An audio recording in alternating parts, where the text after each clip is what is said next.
March edition of The Coffee House, where in the next hour, will restructuring the electric industry bring the benefits of competition to residential customers? We'll look at charges of racism and discrimination in the Takoma Park Police Department. Author David Korn talks about his political thriller Deep Background, plus a preview of the upcoming DC FilmFest. Then songstress Lisa Moscatiello encounters Stormy Weather. We've got a Kim Roberts poem and the top 10 lists.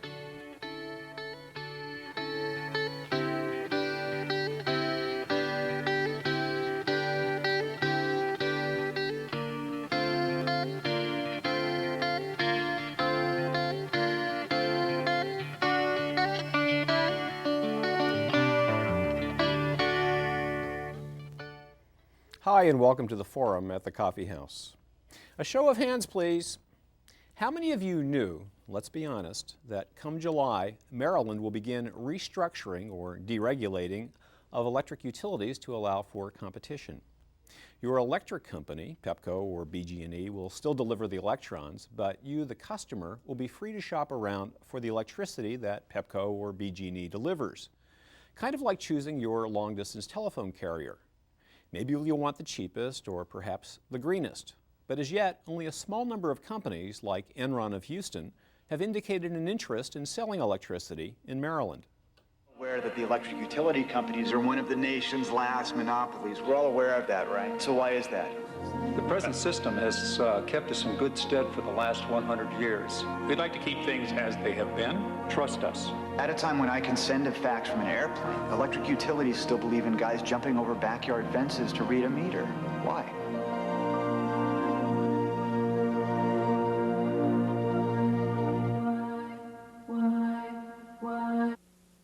Before you try to sign up, note that Enron only plans to sell electricity to medium and large business customers. Its experience with restructuring in California convinced it to get out of the residential market. So, for you at home, the question is, will competition really mean a choice? With me to discuss this are Glenn Ivey, chairman of the Maryland Public Services Commission, Mark Mazur, director of the Office of Policy at the U.S. Energy Department, and Chris Cook of E3 Energy Services. Welcome to the Coffee House. Let's start with you, Chairman Ivey. Once restructuring is implemented in Maryland, what will people's electric bills look like? Well, we haven't mandated a uniform bill, so they'll vary from company to company. You may see some similarities to the bill as it currently is, but maybe a little bit longer. Or you may have some companies that go to more of a format like the telephone companies do, depending on whether you've got a different supplier or if you stay with the same. Broken out by the distributor and the generator, that sort of thing? They can do it that way. If you go with a mixed services, so for example, if you get electricity and gas, you might have different aspects of your bill based on that. It could take a variety of different forms. And just so we're clear, the distribution end of the electric system is still going to be regulated, is that right? That's right. The wires to the house and the wires that bring the electricity will still be regulated. Only the electricity itself will be deregulated, restructured. What is the likelihood that there's really going to be competition for the residential market in Maryland? Maryland has relatively already low electric rates, and there doesn't seem to be a lot of incentive built into the system for people to change, to shop around, and there isn't a lot of evidence that people elsewhere are shopping around, is there? Well, I think it depends on at what point you mean. I think initially, so the day after July 1st, 2000, no, I don't expect to see a mad rush to the phones to switch. I think what you'll see is gradual change over time. I think you'll see a lot of customers who are curious but want to learn more, and we're putting together an education campaign to help them learn what's going on. You're probably going to have some customers that want to wait and see how especially given that the incumbent utilities will be reducing their rates immediately come July too, isn't that right? And so are people going to be apt to switch? Well, my prediction is that in Maryland, not that many will. In California, who's been at this for a number of years, they still have less than 2% of the residential customers have moved into the marketplace. And as you noted, Maryland, as a medium-cost state, doesn't really offer that much of a savings to a potential electricity competitor to come in here and in turn give a big or substantial discount to a residential customer. So I think we'll be probably in the 2 to 3% range in Maryland for a number of years. That small number of customers moving into the marketplace. So you're looking at well into the 90 percentile of residential customers that probably won't switch right away. If so few customers are affected, at least residential customers are affected by restructuring, who cared to get this enacted, both at the business level and at the political level? Who was behind this? Well, I think you had a mix of interests. Ultimately, the vote in the General Assembly, I think it was sort of 3 to 1. So it wasn't, I think, just one faction that drove the whole process. I think the business community stands to benefit from it. I think the residential customers are going to benefit potentially in 2 ways. One is the rates will go down whether they move or not, so you'll have a range of decreases depending on what part of the state you're in, but ultimately 6 to 7% kind of range for many of the customers. And also, I think over the long run, there are possibilities such as aggregation, which would be residential customers coming together to buy the electricity, that could help lower the prices for them as well. We're also getting interest from affinity groups, for example, churches who've looked at that sort of thing. And then there's another way that people may benefit, and that's as taxpayers. So, for example, you have governments taking a look at, the state government's looking at trying to buy its power in a different way and put it up for bid. And they're looking at potentially millions of dollars in price reductions. Montgomery County is looking at aggregating purchases by its schools. Last I heard, they were thinking in terms of $1 million to $2 million in savings a year. Correct me if I'm wrong, that the way the Maryland law works, it's possible for a county like Montgomery County or a municipality to aggregate its units of government in their purchases of electricity, but they can't act on behalf of their residents to buy electricity without the express permission of the Public Service Commission. Isn't that right? That's right. The commission would have to find that there's no competition, or that roughly that's the standard that's developed. Isn't that unusual in terms of how aggregation is structured? Yes, Mark, that is, and that was an unfortunate piece of the Maryland legislation. Maryland was the only state that's gone through restructuring so far to put that restriction on municipal governments, either counties or local municipal governments, to act as an aggregator. And actually in a lot of other states there's been some success stories with the municipality acting to pull the group of their residential customers together as a larger block, which then is more attractive in the new marketplace to sign one contract to bring a bunch of customers on board with that. That's actually seen some success, but unfortunately our legislature did not. They actually restricted the municipal governments from being able to do that. I do understand that there's legislation pending to remove that restriction and at least put municipalities on an even playing field with other potential aggregators, but we don't know whether that'll pass our General Assembly or not. Wouldn't it be a win-win situation to do that, both for the energy providers who then can go and sell to a block of people at the same time, and to residential customers who presumably as a group can bargain for a better rate?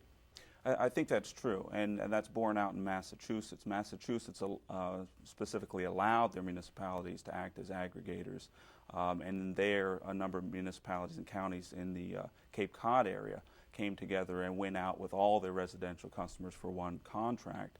They had 4 electricity suppliers which were able to offer them a better rate than the retail rate than they offered individual customers. So that means the residential customers there get a lower rate, and clearly the suppliers are able to offer a lower rate when they deal with those customers en masse. There's lower transaction costs, et cetera, as you can imagine. Let's talk a little about green power and whether restructuring in Maryland is going to bring about an increased use of green power. Right now we have, what is the mix currently in Maryland electricity? With respect to green power? The sources of, what are our sources? Nuclear power at Calvert Cliffs is a substantial piece of BG&E's electric supply. How does it break down in terms of coal? Well, I don't know the nuclear? exact percentages. I mean, you do have coal, gas, oil, and nuclear, as you mentioned. I think the interest is, or the possibility is that you could have other types of renewable power that's used, and that's helpful for the environment and the like. The trade-off that the General Assembly, I think, is sort of dealing with at the moment is that some of those cost more, they lead to increased prices. So I think they're trying to take a look at how to balance that out. And what is the likelihood that we're going to see right now among the applicants to provide power in the state of Maryland once the system is restructured? How many of them are offering green power? Well, I think we'll have to wait and see what they provide here in the state or what they offer here in the state. You've had some utilities who've also come up with their own alternatives as well. I think we have to see how the market evolves. You're likely to see companies come in, though, and try and tap into that niche market. It's worked in other states. One of the ways it's worked in Pennsylvania, as I understand it, is that they've offered customers a price break if they buy green power, something called a shopper's credit. Is Maryland offering that to the same degree? Maryland has a slightly different setup than Pennsylvania did. The shopper's credit is really what you'll save off of your current bill if you go with any new electricity supplier. Pennsylvania sort of pushed the envelope on that a little bit to give customers who are willing to switch to a new supplier a bit of a larger credit. Green power tends, as the chairman said, tends to be a little more costly than the ordinary power mix, but by having a larger shopping credit in Pennsylvania, of course, that would lower the difference between a customer switching to any supplier and a customer switching to a green supplier. So it was a little easier in Pennsylvania. In Maryland, the only company that's applied for a license that currently has a green power offering, not in Maryland but in other states, is Connective, who currently serves the Maryland Eastern Shore area. And they do have a green power offering that they're offering in Pennsylvania, but we don't know whether they'll bring that into Maryland or not. Let's look briefly at what's happening at the federal level. The Energy Department is out with a study on restructuring and federal legislation that it favors. And in your analysis of that, you've indicated that restructuring efforts at the state level really won't gain the efficiencies and won't be an inducement to green power unless there is this federal legislation. Explain.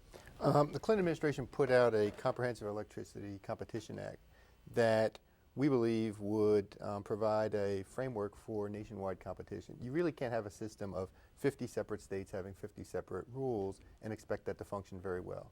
We think the system that we've outlined would be more reliable than a current system, would provide significant benefits to consumers. We estimate in the order of $20 billion per year in a restructured environment, and provide significant environmental improvements through the use of green power. We have in our bill a 7.5% renewable portfolio standard, basically meaning that of all the electricity generated in the United States, 7.5% has to come from renewable sources. As of when?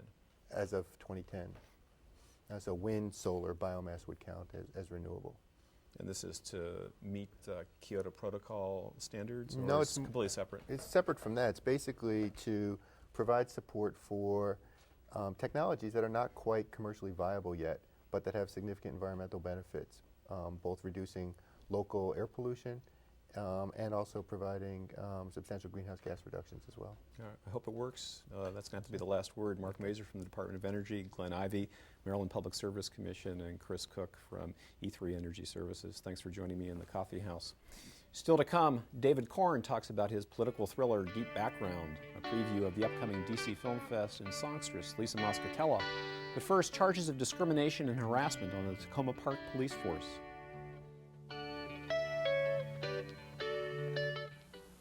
Progressive Takoma Park, a city where racial and ethnic diversity are prized, or are they? He told me to put my head on his trunk. So I did him put my head on his trunk. And evidently my head went down far enough for him because he grabbed me by the back of the head and pushed my head down.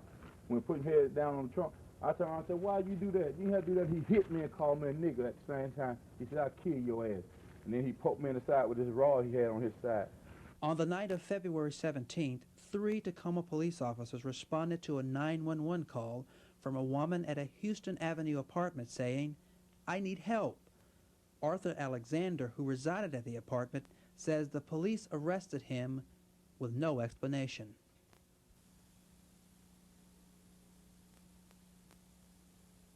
Alexander says he was struck by a white officer.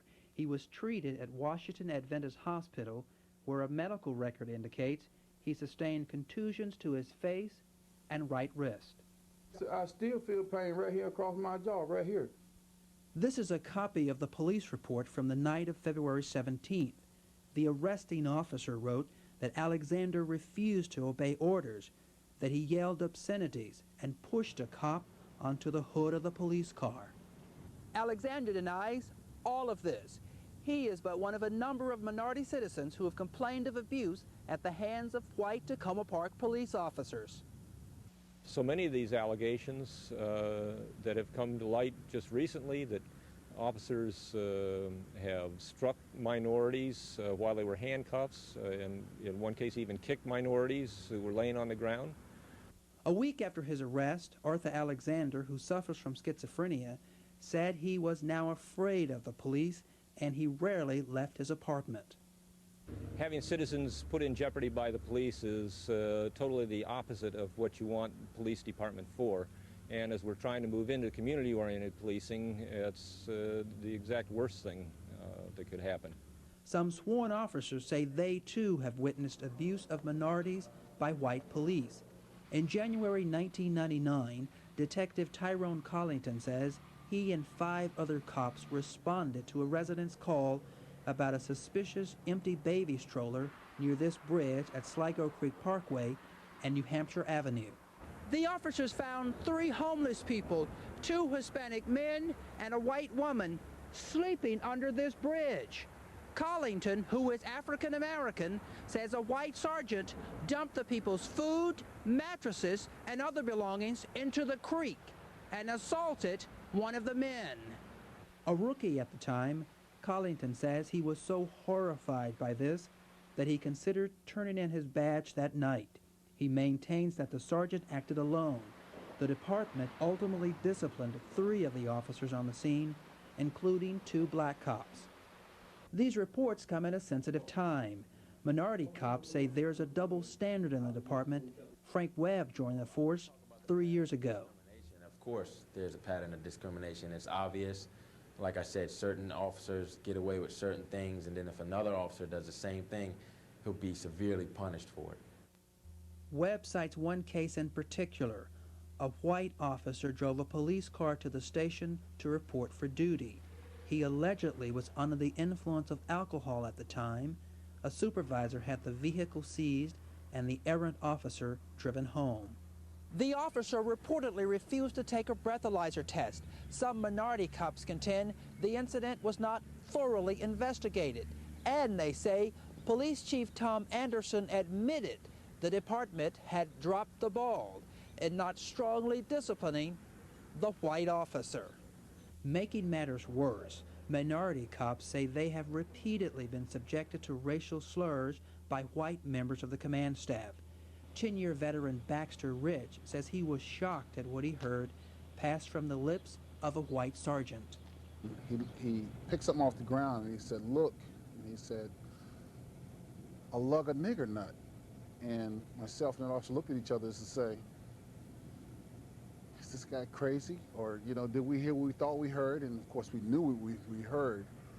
And then there was the racial epithet scrawled on former officer Joe Perez's car in January 1998. The word "spick" was spray painted all over his vehicle, on the hood, the doors, everywhere.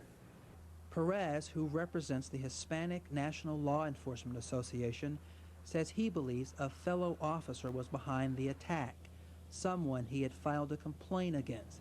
But Perez says the department leadership couldn't be bothered.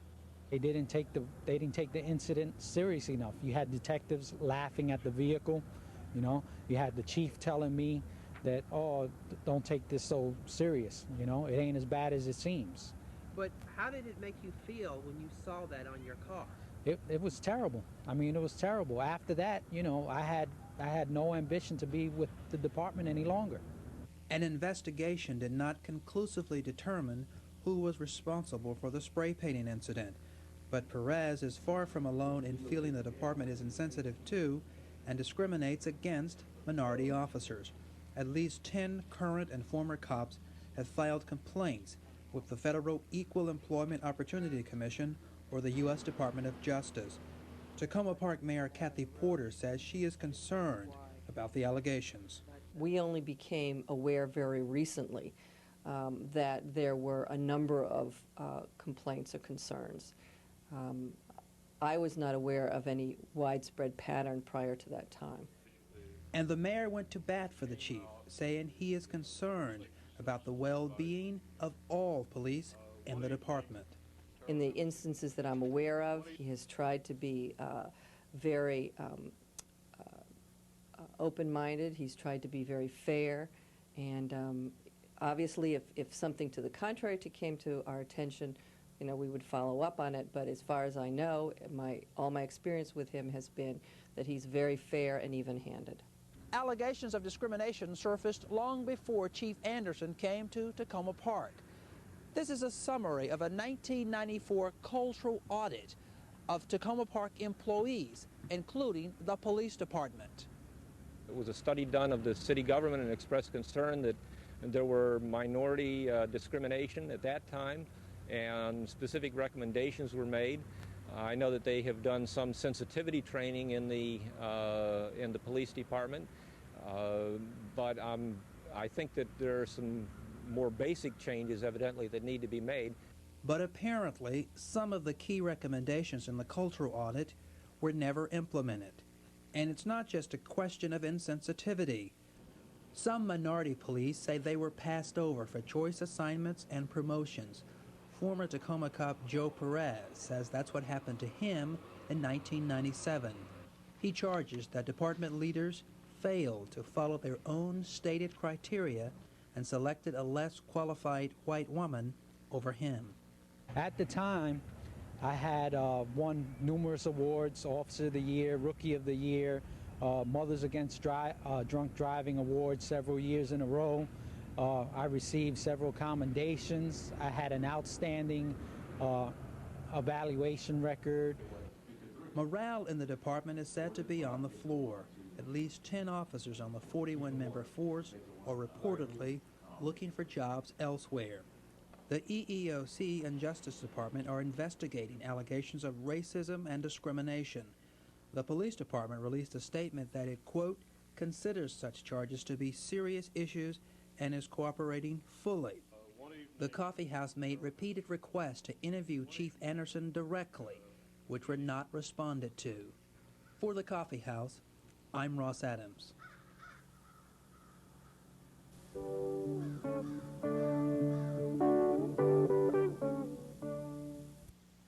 Welcome to Writer's Block at the Coffee House. The political thriller is in a class by itself. We can't get enough of books that examine politicians, conspiracy theories, scandals, disasters, power plays. We want fresh insight into the action behind the scenes. And why? Maybe because we know about spin doctors and stories prefabricated for the press. So we turn to fiction for the facts. And we're especially intrigued when the political thriller has players we recognize. Sometimes the characters bear more than a passing resemblance to real-life politicians, and sometimes they don't. In David Corn's new book, Deep Background, a former First Lady is considering a bid for public office. She's also competing with a former vice president. And in the meantime, several deaths have occurred, including the assassination of the president himself. David Corn is Washington editor of The Nation magazine. He is also a columnist for the New York Press and has written for many magazines and newspapers. He is the author of the biography Blonde Ghost, Ted Shackley and the CIA's Crusades, and he lives in Takoma Park. Welcome to the Coffee House. Thank you for having me here. The political thriller is always a plot-driven book, yes, a genre in terms of how it's put together. Would you give us a little rundown of this plot? We'll see how much time we have. As you know, it's a little bit convoluted and complicated, I would say. Very early on, I dispatch of the president. He is assassinated at a White House press conference. And the question is not so much whodunit, but why did it happen? And there's, of course, an official investigation, but a White House aide named Nick Addis starts sort of pulling on a few threads of his own and ends up running into sort of an unofficial investigation that involves a man named Clarence Dunn, who was the chief of White House security when this happened and now is trying to clear his name, and a CIA analyst named Julia Lancet, who is sort of on the outs with the agency. And all three end up kind of hooking up together to try to get at the truth behind the assassination, while at the same time there is a tremendous power play going on between the First Lady and the Vice President, who has become President, as to who will succeed him and get their party's nomination at the upcoming political convention. And the investigation itself into the president's assassination starts raising all sorts of questions about the past of the president, the past of the First Lady, the past of the Vice President, and how, in some ways, the lead protagonist, this fellow named Nick Addis, intersects with some aspects of that past. And eventually there are car chases as well, and gunfire and assassinations, but he has to come to terms with what happens when you learn a truth or a series of truths that are actually inconvenient. And are you true to yourself? Are you true to the institution you serve? Is there a compromise in between? And it's a plot-driven book, but I think if I succeeded, it raises a lot of questions along the way about what people do in terms of preserving their own values. Yeah, I was intrigued by the fact that today, when you put together a protagonist in the wake of the Clinton stuff, that our heroes are not black and white anymore, and your characters certainly, have some complexity. Yeah, and I think all the three lead protagonists all have sort of alienated relationships with the institutions they serve. The CIA analyst is on the outs with the CIA. The White House security chief feels apart from the rest of the national security establishment. And Nick Addis is someone who was once an idealist and now is sort of a practical realist, or somewhat cynical, but still believes that with the right set of compromises, perhaps you can still do some good, not as much good as he used to believe. And he's made a lot of compromises to get to where he is, and he learns through this journey that he embarks on after the president's death, that actually things might even be a little worse than he suspects, and he's forced, I think, for the first time in his life, really to sort of confront the true meaning of these compromises, and really to figure out at what point do you give up too much of your own soul in order to sort of serve others, or even to somehow to sort of, in Washington we get into this game, in American politics we get into this game of backing one side to prevent the other side from gaining power. And so to what degree do you make compromises in doing that and end up debasing your own sense of honor and as I said, values?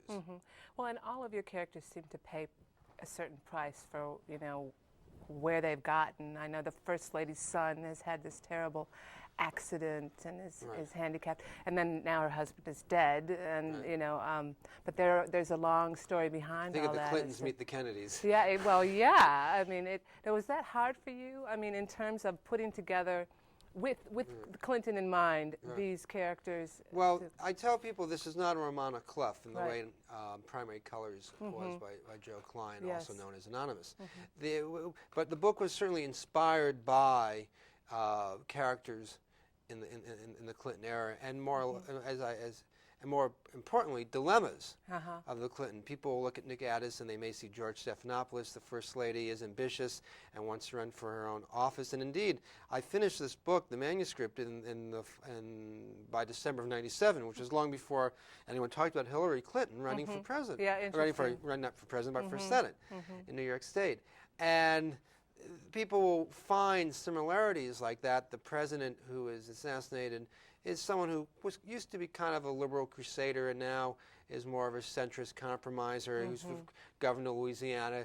There's a a personal financial deal that plays a part in all this. Mm-hmm. So these are all sort of launching off points. Mm-hmm. You know, there's sort of touchstones that we have some sense of familiarity with. But I thought they gave me, by introducing them into the book this way, I was able to comment not so much on the specifics of the Clinton era, but what I think are some of the larger philosophical questions that get raised by some of the troubles and some of the successes that we've seen the Clintons and their supporters go through in the last 8 years.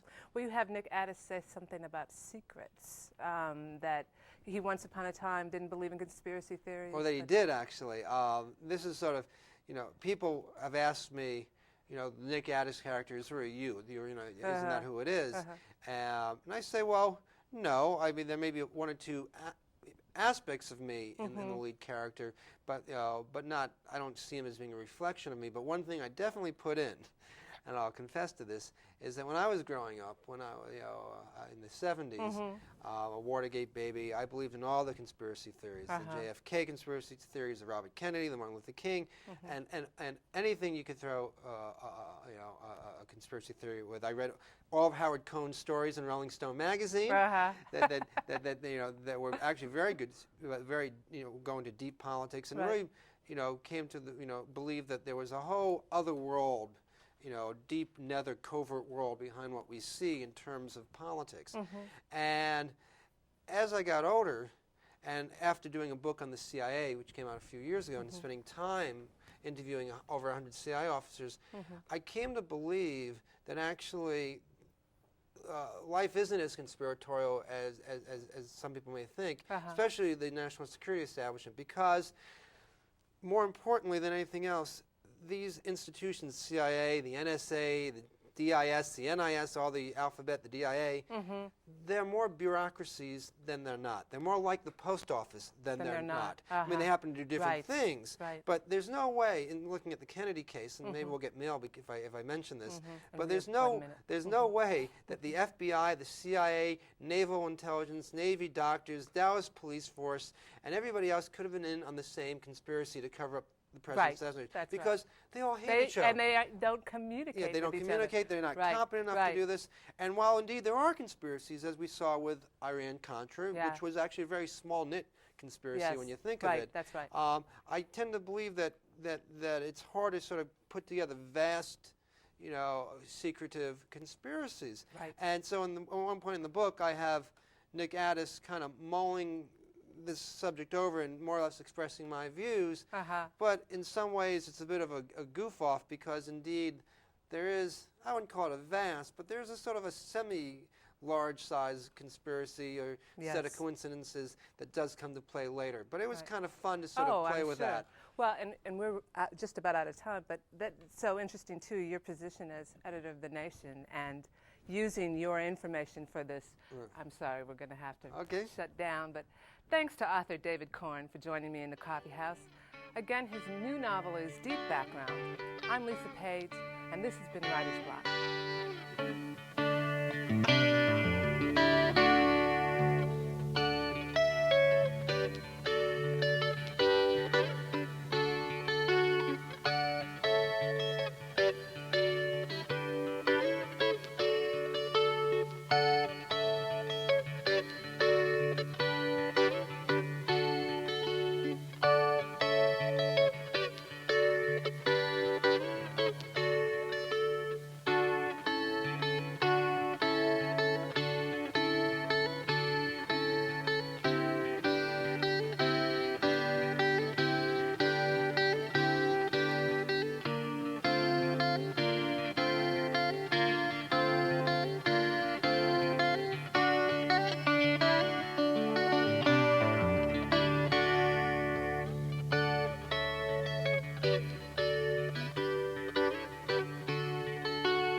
Until the tunnels with their intricate clockwork are sheathed in pitchy calm. Hum a little blue to yourself but keep it secret. The small bones will dip delicately like willow leaves that merely brush the water's surface in their repose. The small hairs will lie down together like tentacles. Listen, the lake stops its lapping repetition of sibilants. Physicist, Sisyphus, sassafras, and the great snail unfurls itself, stretches its tongue longingly toward the distant echo surge that must be the heart.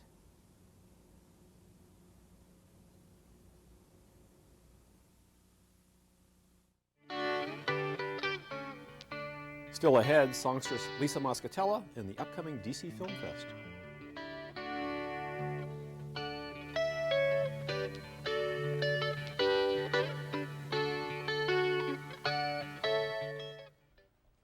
Hi, and welcome to Rewind at the Coffee House.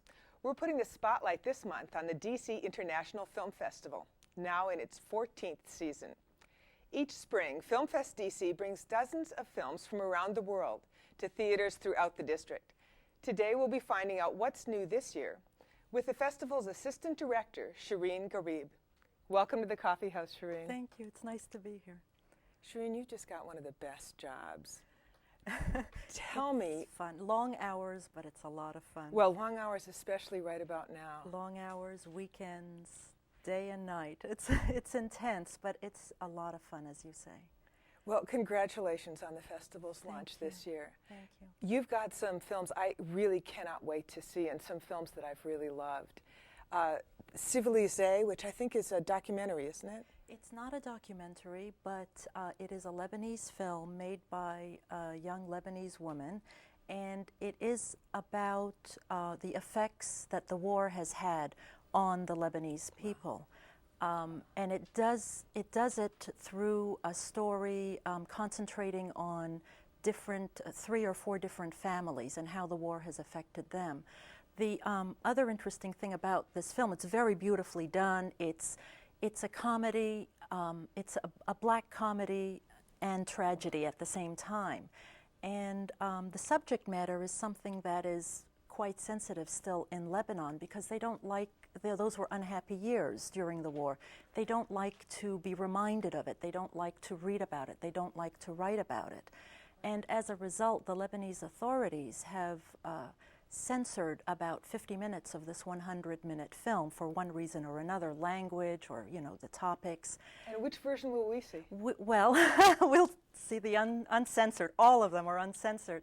And oh, that's terrific. Yeah, even the director and the actors have received threats, even death threats, as a result.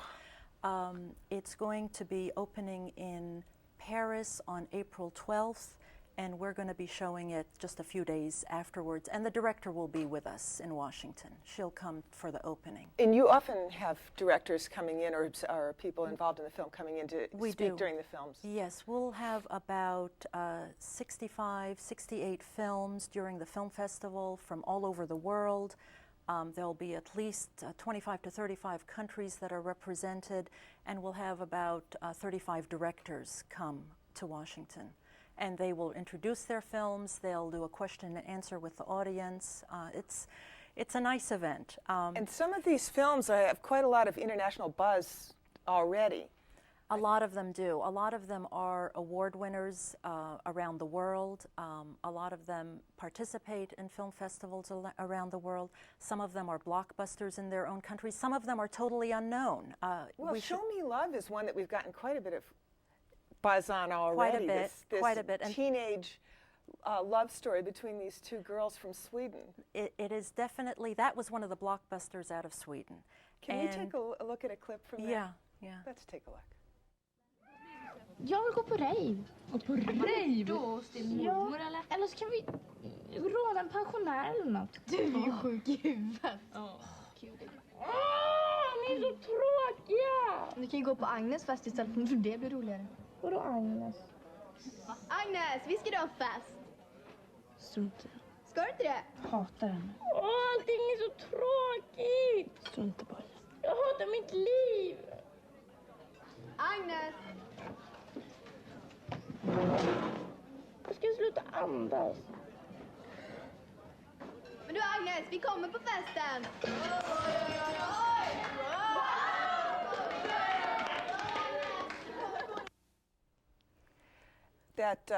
That film just made me so glad that I'm not in high school Oh, anymore. yes, and when, yeah, everybody will come to the same conclusion when they see this film. It is a beautiful film. It really is very heartwarming, very nice, very well done, and it's about a young girl who's very unpopular in school, and she happens to have a very, very deep crush on the most popular girl in school, and so the story develops from there. You know, I thought Show Me Love was a great example of a movie that has a very strong narrative. And there are other films in the festival that just took me by surprise when I saw some of the preview material. Tuvalu, for instance, this German film that just seemed to me to have some of the most amazing photography. What's the story behind that? Tuvalu is just beautiful. It's like a fairy tale, but it uses no words. It's so hard to describe that film. It's just a visual wonder. Whoever sits in that film is going to be taken away by just the scene. We have a little clip of it. Oh, that's great. Let's take a look at that.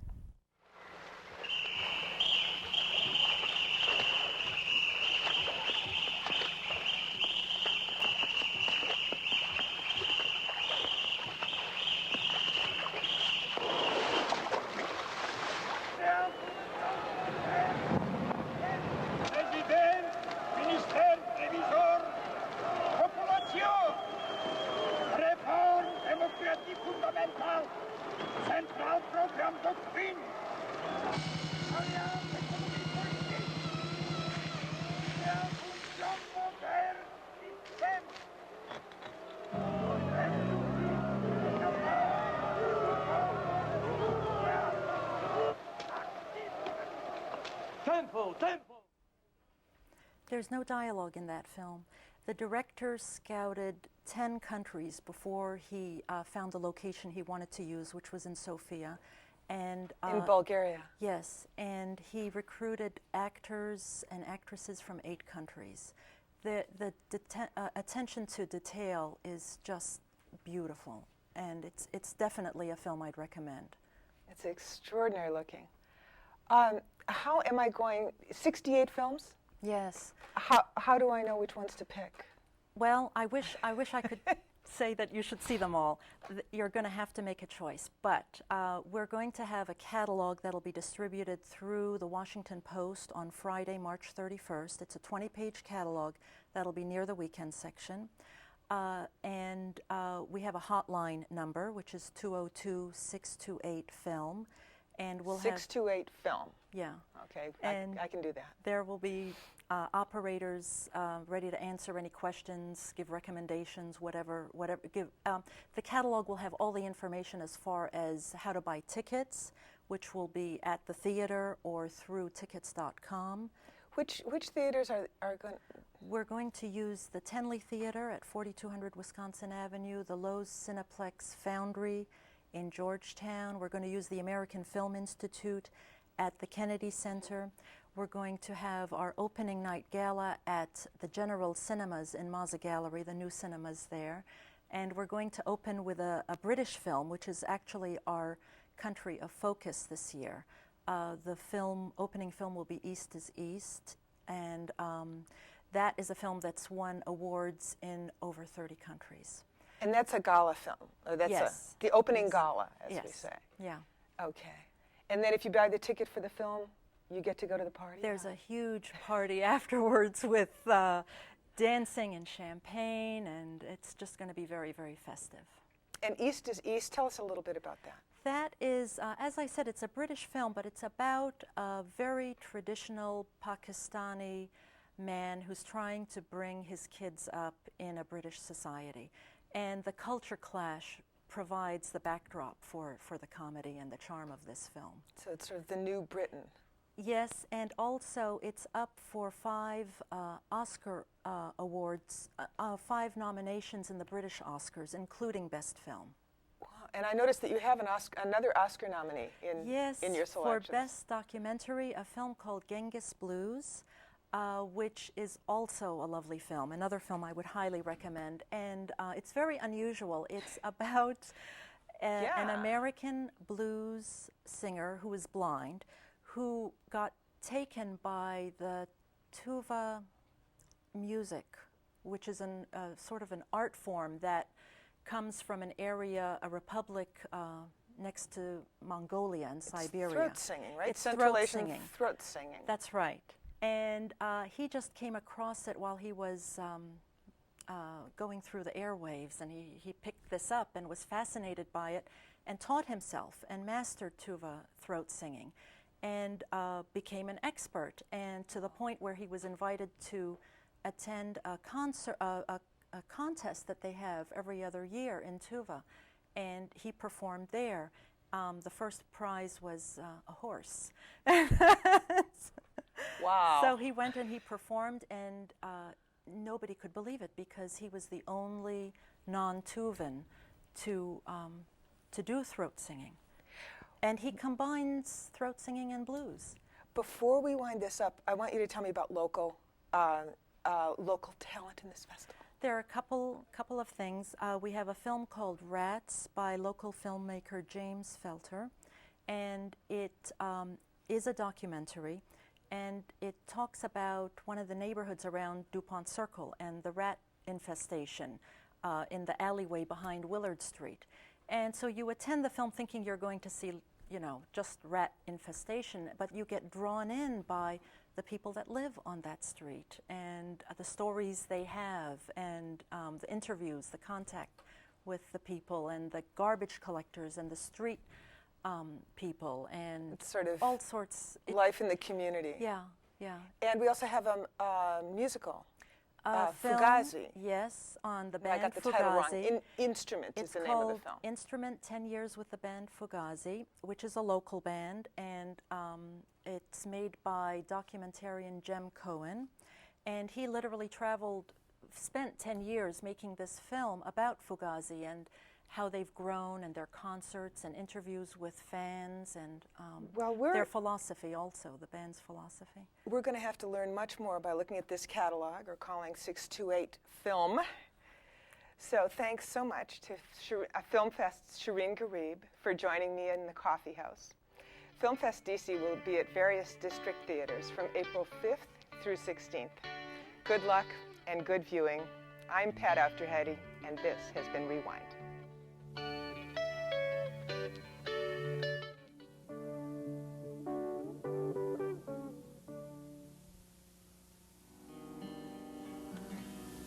Don't know why there's no sun up in the sky. Stormy weather since my man and I ain't together. Keeps raining all the time.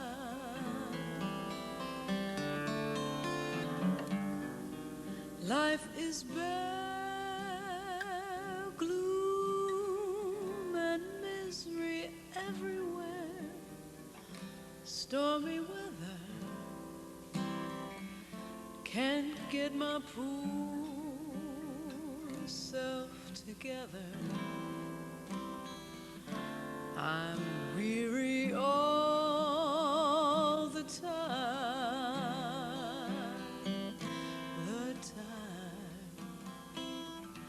Since he went away, the blues walked in and met me.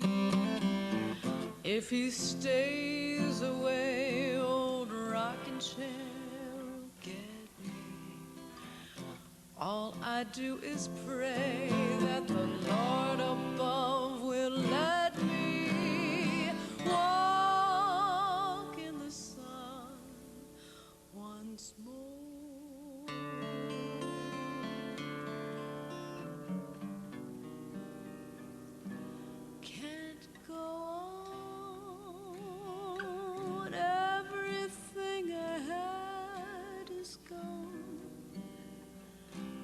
Stormy weather,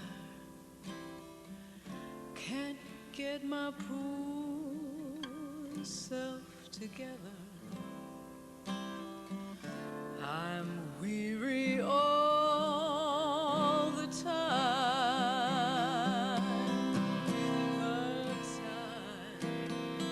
I walk around heavy-hearted and sad. Night comes around and I'm still feeling bad. Rain pouring down, drowning every hope I had. Well, this pittering, pattering, beating and splattering drives me mad.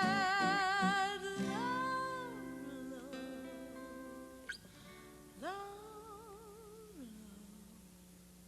but this misery is too much for me.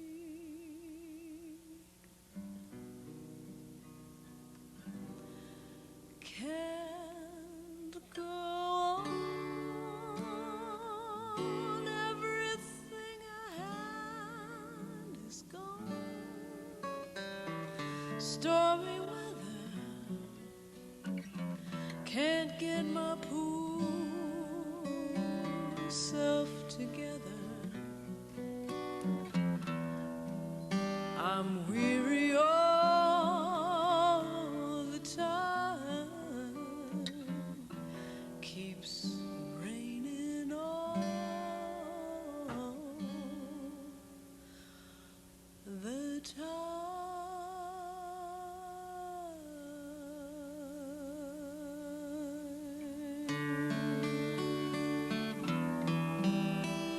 The time.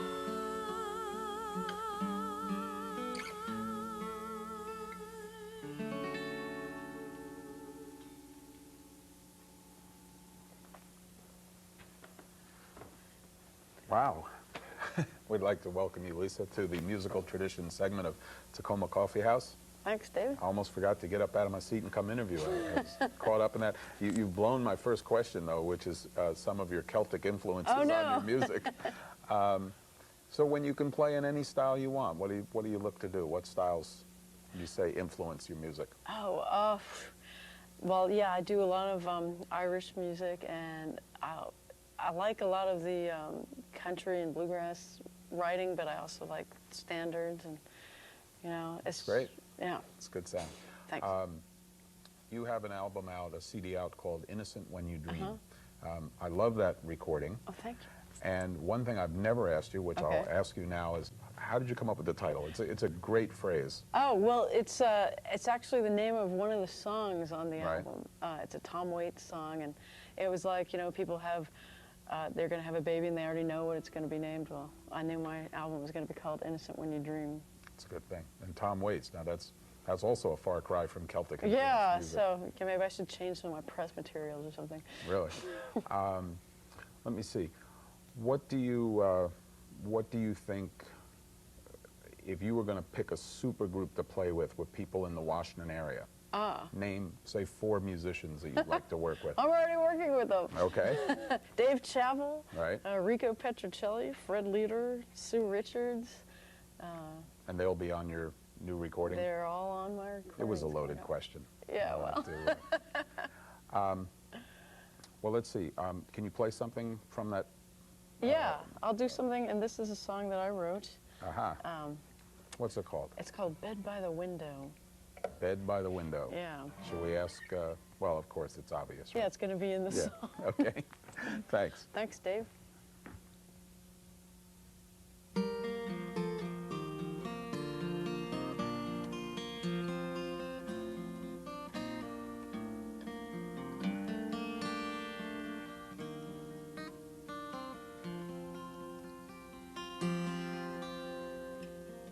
You and I grew up together on a winter night in stormy weather. In my mind, I search there still today.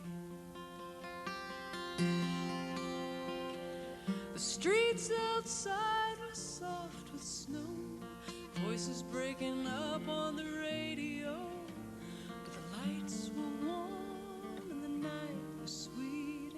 side in your bed by the window.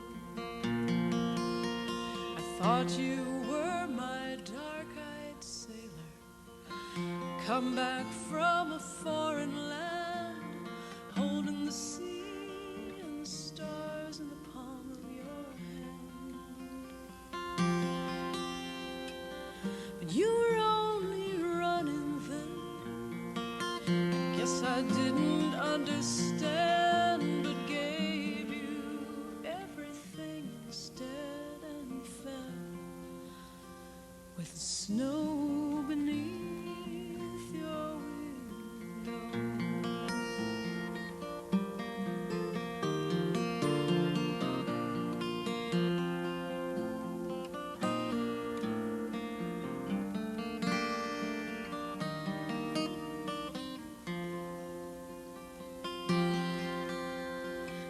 Now it's many miles and wiser years. I wonder if you've shared these tears, and wonder if my words have ever reached your ears. And it comforts me that you and I sleep beneath the same night sky, me in my home on the road, and you in your bed by the window.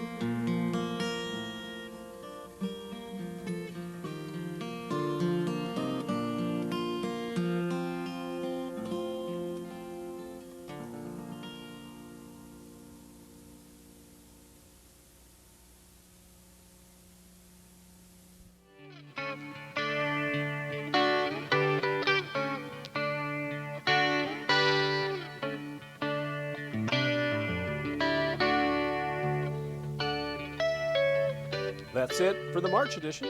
See you next month in